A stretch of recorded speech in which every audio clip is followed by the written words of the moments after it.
दोस्तों आज हम बात करने वाले हैं ईएसआईसी की रिटर्न के बारे में, जो कि आपको पता है हर महीने के 15 तारीख को जाती है। जैसे अगर आप जन की रिटर्न फाइल कर रहे हैं तो फेब 15 से पहले पहले इसको फाइल करना पड़ता है। इसमें जो कंट्रीब्यूशन होता है 0.75 एम्प्लॉई का होता है और 3.25 एम्प्लॉयर का होता है। तो चलिए इस वीडियो को डिस्कस करते हैं डिटेल में। तो बिना स्किप किए वीडियो को एंड तक ज़रूर देखिएगा ताकि आपसे कुछ मिस ना हो जाए, अदरवाइज रिटर्न फाइल में आपको एरर आएगा। तो सबसे पहले आपने esic.gov.in पे विजिट करना है। इस तरह का पोर्टल आपके पास खुलेगा। उसके बाद नीचे यहाँ पे आपने एम्प्लॉयर लॉगिन पे क्लिक करना है। यहाँ पे जाके आपको अपना एम्प्लॉयर आईडी पासवर्ड डाल के लॉगिन कर लेना है। दोस्तों अगर आप लीगल हब इंडिया के चैनल पे नए हैं तो जल्दी से चैनल को सब्सक्राइब कर लीजिए, क्योंकि ऐसी इन्फॉर्मेशनल वीडियोस हम आपके लिए लाते रहते हैं।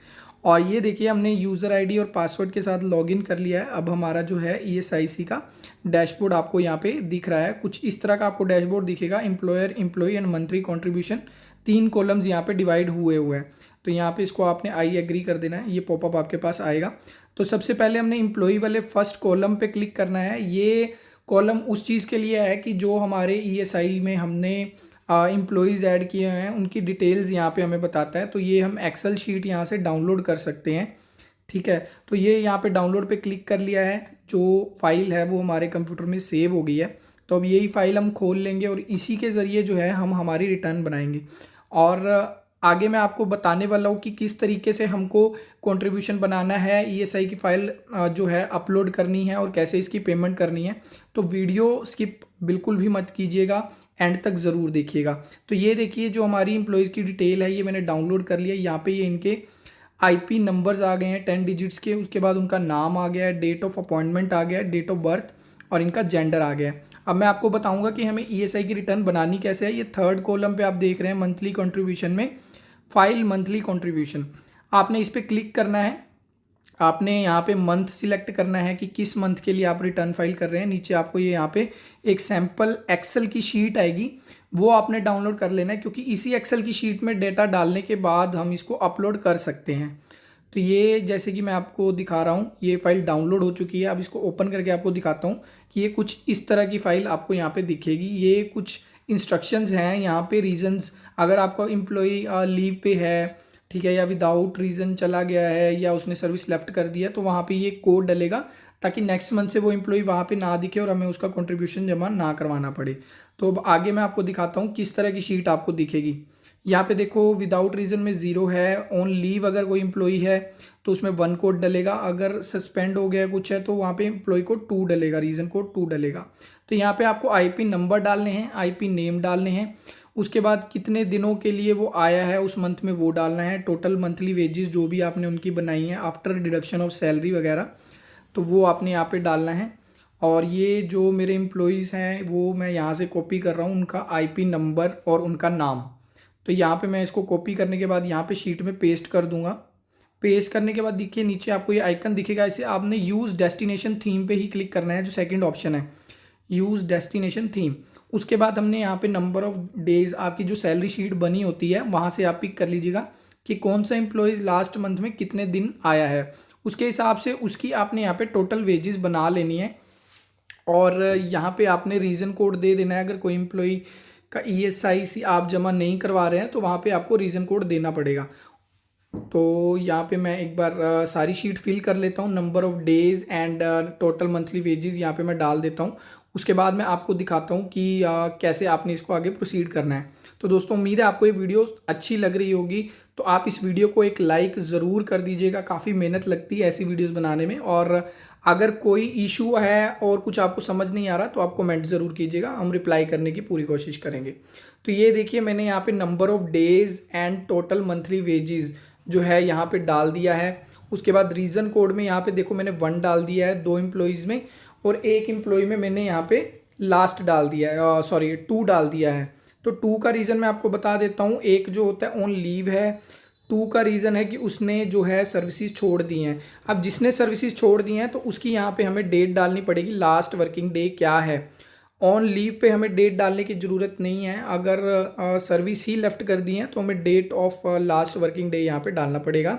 उसके बाद ये फ़ाइल हमको सेव कर देनी है हमारे सिस्टम में, जहाँ पे भी आप इसको सेव करना चाहिए, डाउनलोड्स में या डेस्कटॉप पे, उसको आपने सेव कर लेना है आपके कंप्यूटर ड्राइव में, ताकि आप इसको दोबारा आसानी से एक्सेस कर सकें अपलोड करने के टाइम पे। अब फाइल को सेव मैंने यहाँ पे कर दिया, बट यहाँ पे एक इम्पोर्टेंट चीज़ मैं आपको बताने वाला हूँ। हमें यहाँ पे जो फाइल है इसके टेक्स्ट का फॉर्मेट यहाँ पे चेंज करना है, तो वो मैं आपको बताता हूँ आपने कैसे चेंज करना है। आपने कोई भी कॉलम रो ये सिलेक्ट कर लेनी है, आप एक बार इसको देख लीजिएगा। इसको कंप्लीट सिलेक्ट कर लेना है।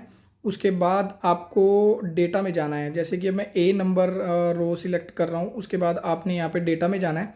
डेटा में जाने के बाद आपको यहाँ पे दिखेगा ये कन्वर्ट टू टेक्स्ट, ठीक है। इसमें आपने नेक्स्ट नेक्स्ट नेक्स्ट करके टेक्स्ट वाली एक ऑप्शन आपके पास आएगी, ठीक है। ये 2 बार मैं नेक्स्ट पे क्लिक कर रहा हूँ। यहाँ जनरल के नीचे टेक्स्ट की ऑप्शन दिख रही है, ठीक है। तो इसको आपने फिनिश कर देना। कोई भी कॉलम सिलेक्ट करना है, टेक्स्ट में जाना है, टेक्स्ट टू कॉलम्स, ठीक है, उसको सिलेक्ट करना है। नेक्स्ट नेक्स्ट में जाना है, तीसरी जो ऑप्शन है वहाँ पे आपको जनरल के नीचे नेक्स्ट दिखेगा। आपको सभी कॉलम्स को ऐसे ही सिलेक्ट करके एक बार दोबारा से फाइल सेव कर लेनी है। उसके बाद आपने पोर्टल पे जाना है, ईएसआई के पोर्टल पे, जहाँ पे आपने फाइल आपकी अपलोड करनी है। अब यहाँ पे जाके आपने मंथ सिलेक्ट कर लेना है, किस मंथ के लिए आप कंट्रीब्यूशन जमा करा रहे हैं। अपलोड एक्सेल पे जाना है, तो यही एक्सेल जो अभी हमने सेव की है इसको यहाँ अपने आप चूज़ कर लेना है। जैसे ही आप चूज़ फाइल पे क्लिक करेंगे आपके पास खुल जाएगा ये। आपने जहाँ पे भी फाइल सेव की हुई है वहाँ से ये फाइल को उठा के एक बार इसको ओपन कर लेना है। ओपन करने के बाद आपने अपलोड करना है, ओके कर लेना है। और यहाँ पे आप देखिए, आपको यहाँ पे कंट्रीब्यूशन दिखा रहा होगा कि आपने टोटल कंट्रीब्यूशन कितना जमा करवाना है, कितनी आपकी टोटल सैलरी है। तो ये सैलरी जो आप यहाँ पे देख रहे हैं इसको आप सैलरी शीट से एक बार चेक कर लीजिएगा, क्योंकि यहाँ पे देखिए नीचे लिखा है contribution once submitted can not be altered और डिलीटेड। एक बार अगर आपने इसको सबमिट कर दिया तो आप इसको चेंज या डिलीट नहीं कर सकते। तो चेक करने के बाद आपने यहाँ पे इसको सबमिट के बटन पे क्लिक करना है। जैसे ही ये देखिए यहाँ पे आ रहा है डाटा वेरीफाइड पे एक बार क्लिक करना है, उसके बाद सबमिट पे क्लिक करना है। ये जो आपकी फ़ाइल है यहाँ पे अपलोड हो जाएगी, सेव हो जाएगी। अब आपको यहाँ पे थर्ड वाला जो कॉलम है उसके नीचे जाना है व्यू कंट्रीब्यूशन हिस्ट्री, और यहाँ पे जाके आप चेक कर सकते हैं कि आपकी जो फाइल है वो सबमिट हो चुकी है या नहीं है। तो यहाँ पे आपने मंथ सिलेक्ट करना है, जिस मंथ के लिए आप कंट्रीब्यूशन जमा करवा रहे हैं, और ईयर सिलेक्ट कर लेना है। जैसे मैं जन 2024 के लिए कर रहा हूँ तो व्यू पे मैं क्लिक करूँगा तो यहाँ पे ये सारी डिटेल्स यहाँ पे मुझे दिखा देगा, और लास्ट में वही मुझे जो टोटल सैलरी थी एम्प्लॉयज़ की और जो टोटल कंट्रीब्यूशन था वो भी दिखा देगा। तो इस फाइल को आपने सेव कर लेना है आपके कंप्यूटर में फॉर रिकॉर्ड पर्पज़। तो ये नीचे आपको प्रिंट की ऑप्शन दिखेगी, ठीक है। इस पर क्लिक करेंगे तो आपके पास पॉपअप खुल जाएगा प्रिंट निकालने के लिए। तो यहाँ पे आपको दोबारा से जो है प्रिंट की ऑप्शन पे जाना है, ठीक है। प्रिंट की ऑप्शन पे आप यहाँ पे जाएंगे तो आपको वहाँ पे सेव एज पीडीएफ की ऑप्शन मिल जाएगी। ये फर्स्ट वाला बटन है, ये सेकंड वाला प्रिंट का। इस पर क्लिक करेंगे, ऑल पेजेस पे क्लिक करेंगे, ओके पे क्लिक करेंगे, और यहाँ से हम इसको दोबारा ये प्रिंट डाउनलोड का बटन आ रहा है, यहाँ पे जाके ये वाली शीट हम सेव कर लेंगे। ये भी रिकॉर्ड पर्पज़ के लिए ही है, तो आप इसको अगर अपने सिस्टम में सेव कर लेंगे तो आपको कोई इशू नहीं आएगा। कभी भी आप आपका ये रिकॉर्ड एक्सेस कर सकते हो कि आपने जन के मंथ में जो फाइल अपलोड की थी और जो सिस्टम में है वो वेरीफाइड है, ओके है। तो ये मैंने इसको सेव कर लिया। अब मैं आपको बताऊंगा कि आप कैसे इसकी पेमेंट कर सकते हैं। तो इसके लिए वापस आपको ईएसआई के होम पेज पे जाना होगा, मैं आपको दिखा देता हूँ। यहाँ पे आपको आएगा जनरेट चलान, सेकंड ऑप्शन दिखेगी यहाँ आपको थर्ड वाले कॉलम में, ये आ गया जनरेट चलान। इस पे आपने क्लिक करना है। यहाँ पे आपको मंथ चूज़ करना है। व्यू पे क्लिक करेंगे तो ये आपको दिखा देगा। ये देखिए सबसे ऊपर मुझे जैन 24 का यहाँ पे दिखा रहा है टोटल कंट्रीब्यूशन 6642 रुपये, और यहाँ पे पेड अभी 0 दिखा रहा है। तो इसको सिलेक्ट कर लेंगे। उसके बाद टोटल अमाउंट जितनी है वो एक बार दोबारा यहाँ पे ऊपर डालेंगे, ठीक है। उसके बाद ऑनलाइन पेमेंट पे हम यहाँ पे क्लिक करके इसको सबमिट कर देंगे। तो यहाँ पे मैं आपका कंट्रीब्यूशन डाल रहा हूँ और ये मैंने सबमिट पे क्लिक किया, और ये हमें रीडायरेक्ट कर देगा ऑनलाइन जो पेमेंट गेटवे है उस पर। तो ये आपने सिलेक्ट कर लेना है कौन से पेमेंट गेटवे के थ्रू आप जो है पेमेंट करना चाहते हैं। तो जैसे ही आप पेमेंट करेंगे आपका जो चालान है वो डिपॉजिट हो जाएगा। तो ये था proper process ESIC return file करने का।